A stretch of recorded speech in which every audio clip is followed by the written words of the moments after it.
My sister raised her glass, eyes sparkling, lips painted in venom.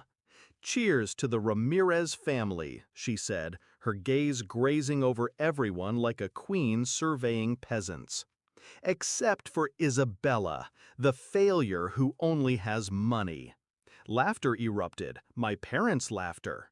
And I didn't blink. I raised my glass too, calm and steady.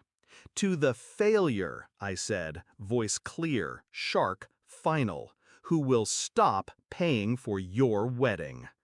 The silence was immediate, delicious. You don't see betrayal coming when it wears your last name. You excuse the jabs as jokes, the cold shoulders as stress. You tell yourself family doesn't mean harm, they just don't know better. But mine did. Natalia was always the favorite, beautiful, loud, dazzling in ways that burned others just to be near her. I was the quiet one, the one who built things, the one who paid for her tuition, her first apartment, the deposit on the wedding venue, the damn Vera Wang gown she had to have. No one blinked when I offered. They just said thank you and spent more. It started with the cake. Her fiancé called me. "Can you cover the extra $600 for the fondant tier?" he asked, like I was the ATM and not the sister. I hesitated, and that pause was all it took. The next week, I overheard Natalia on the phone. "She thinks she's important because she makes six figures. Please, she buys her friends and still eats alone." She didn't hang up fast enough when I entered the room. "Oh, we were just joking," she said, eyes wide with fake innocence. I nodded. I didn't say a word. I started watching instead. There were more calls, more dinners where I footed the bill, only to be talked over, mocked, diminished. She has no husband, no kids, just her spreadsheets and cats. Except I don't have cats. They just liked the narrative. The final straw came 2 weeks before that dinner. I accidentally saw a group chat. Her phone lit up while she was in the bathroom. My name was the chat title, Isabella the Wallet.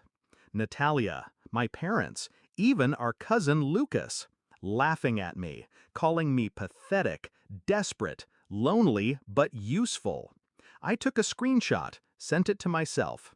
And in that quiet moment in her kitchen, I stopped being the wallet and started being the weapon. I didn't explode. I didn't cry. I calculated. I called the venue first. The balance hadn't been paid. I asked for a full breakdown, every invoice I'd covered so far. $43,712.27. Next, I called my lawyer. The wedding contract was under my name, for simplicity, Natalia had said. Perfect. Then I called the bank, froze the wedding account, transferred the remaining balance to a new one under my business. 3 days before the dinner, I canceled the florist, the caterer, the open bar. I left the dress untouched. Let her try it on, twirl, dream. Let her think she'd won. Back to that dinner. When I said the words, "Who will stop paying for your wedding?" Natalia blinked once, twice. "Wait, what?" I didn't explain. I just sipped my wine. She laughed, unsure. "You're joking, right?" I smiled. "Check your email." A moment later, her phone buzzed. Then her fiancé's, then my mother's. All the same PDF. Notice of withdrawal, Ramirez wedding funding termination. Attached, every receipt, every cancellation notice, every clause highlighted in red. My sister's face drained. My mother spoke first. "Isabella, this is a family event." "No," I said, "this is a charity event I no longer fund." The next 24 hours were loud. 83 missed calls, voicemails, threats, pleas, rage. I answered none. Natalia showed up at my building. Security turned her away. She emailed, "You ruined my life." I replied, "No, I just stopped financing the lie you were living." The wedding was postponed, then downsized, then quietly canceled. Their engagement didn't survive the storm. Turns out, love built on entitlement doesn't last long when the money disappears.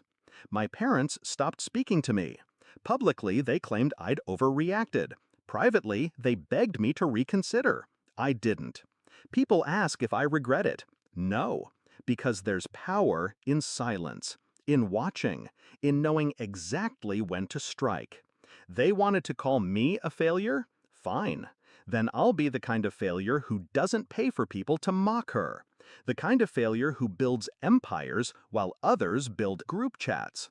I still have the screenshot saved, not out of bitterness, out of clarity. Sometimes blood isn't thicker than self-respect, and sometimes the quiet one burns the loudest. Cheers to that.